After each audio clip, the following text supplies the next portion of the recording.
Hey everyone, in this video I'll show you how to fix audio issues during Google Meet presentations so your audience can hear you clearly.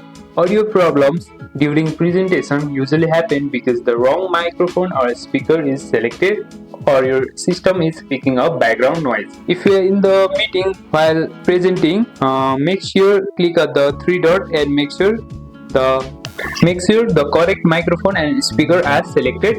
If you are using headphones, select them as the audio device. Then next check your system volume and Google Meet volume. Make sure nothing is muted and the levels are high enough.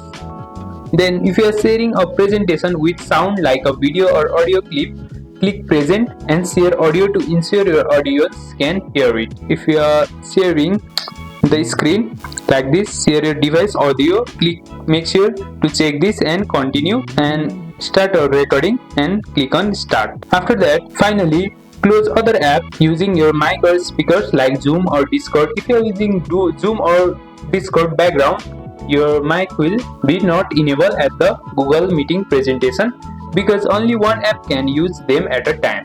And that's it.